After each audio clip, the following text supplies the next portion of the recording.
So when it first came out, everybody jumped on it and started doing all these surveys.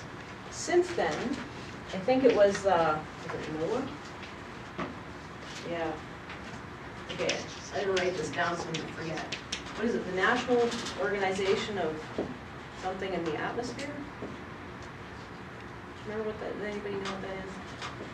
I can never remember the acronym and I didn't write it down. Anyway, look it up. So these guys, with a whole slew of famous economists, Kenneth Arrow and all these big guys, did a study on the method. And they said the method is sound. And since then, there's been a lot more attention paid to how these things are done. And so they're probably more reliable now. So,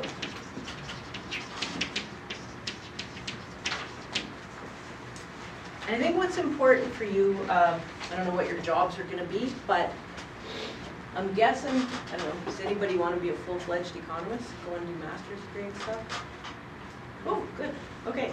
You might be the only person conducting these things. For the rest of you, it's important to understand this stuff. Remember on the day one I said you have to ask why? Why are you stuck sitting here listening to this stuff? And it's because if you're working for any environmental organization, you're likely to see funding requests or estimates or papers or reports that use this to estimate value. And if you look at it, you understand how it was done and where failures occur in the method, then you can criticize this type of thing more readily. You know the questions to ask.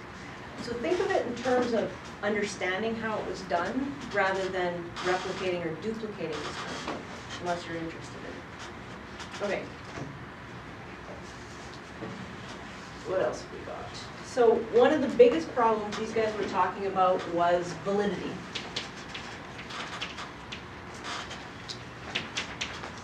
How do we validate the results?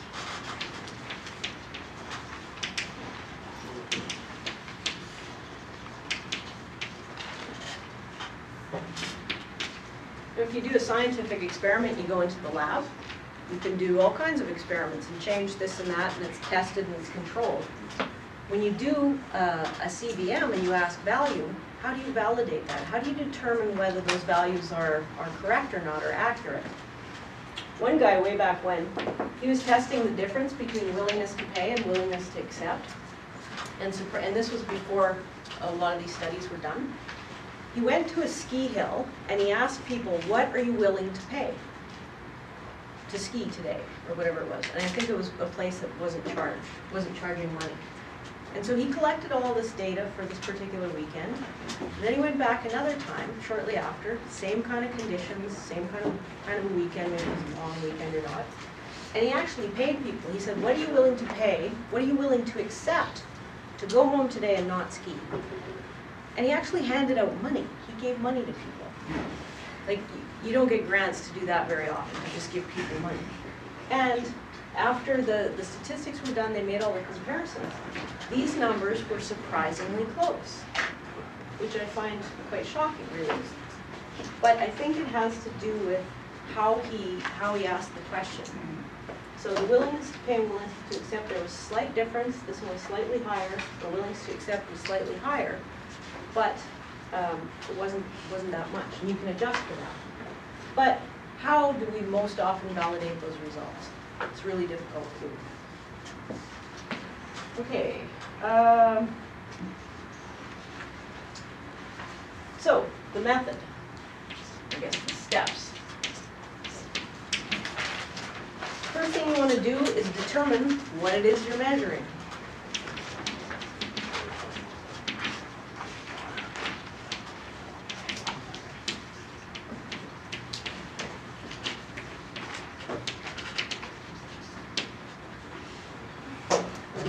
I mean, that sounds like crazy simple, but it's not so simple.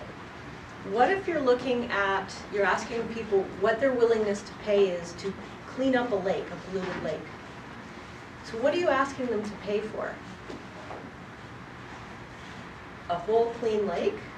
Or, for example, an increase or a decrease, let's say, of parts per million of mercury. And it's 5 parts per million versus 10 versus I don't know how many parts per million makes for bad lake water, but what are you asking them to pay for? And how are you going to ask them? Like, are they paying for cleaning equipment? Is it going to change the nature of the lake? What's the program? What are you suggesting that they pay for? It could be an improvement in air quality. It could be you know, more expansive dog park. It could be a number of things. But what specifically is it that you're asking them to pay for? And when you get into the real, you do one of these things. I've done a couple of them with fire. And we're asking people, what are you willing to pay for an improved fire management system where the risk is dropped, is reduced? Well, how much risk? And what are they going to get? Because there's a number of different ways that you can improve or reduce the risk of fire, right? You can prescribe burn and turn the whole landscape black.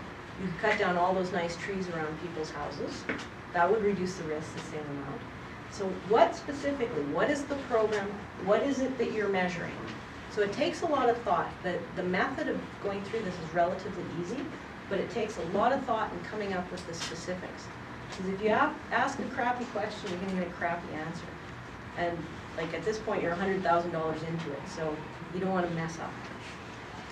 So if you get a study with the results, look at it and say, well, what exactly were they measuring? And is it realistic? Because the people who are taking the survey need to know that it's realistic. Okay, so think of the current condition.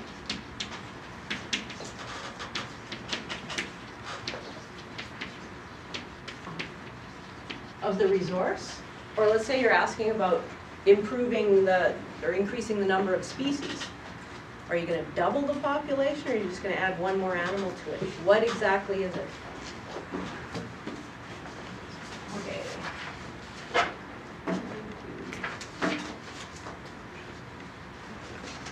The other thing is, when you determine what it is, this is going to determine the value, right? Is it a non-market value? Is it a use value? What are they getting for it? What are they paying for? So what kind of value?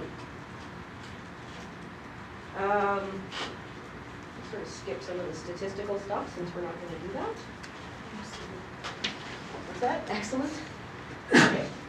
The other thing is, you really need to think about why. You know, you're just measuring this for the sake of measuring something. If we go back to the spotted owls, what the researchers wanted to do was find out the value of owls. Now, the value of living owls, not dead owls. So, like, who cares? Why would they do that? Who would that matter to?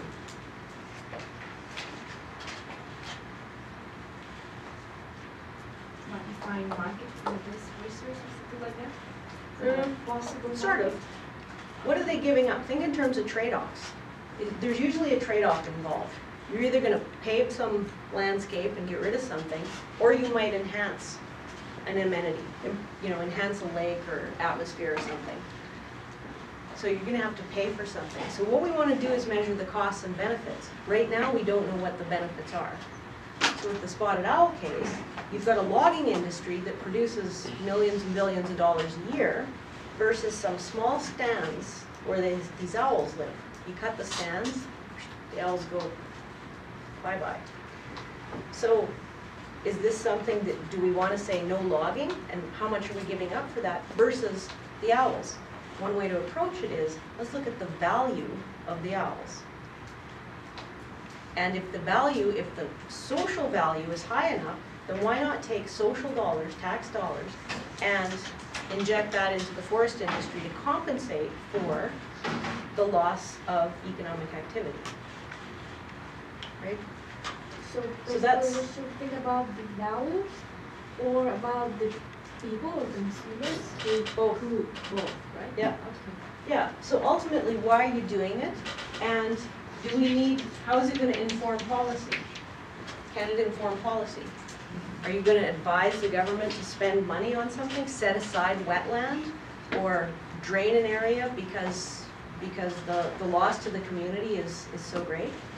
These types of things are going on right now with all the flooding in Saskatchewan. There's compensation to be paid.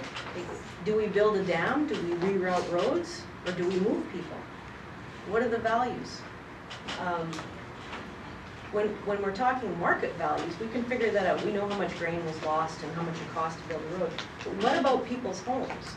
They live there, they have value. What are they willing to pay to move, and they have the property rights? What are they willing to accept to be relocated? So you could use a method like this to assess those values. Okay? So it's quite relevant, this stuff. Okay, the second one, whose values are you going to use?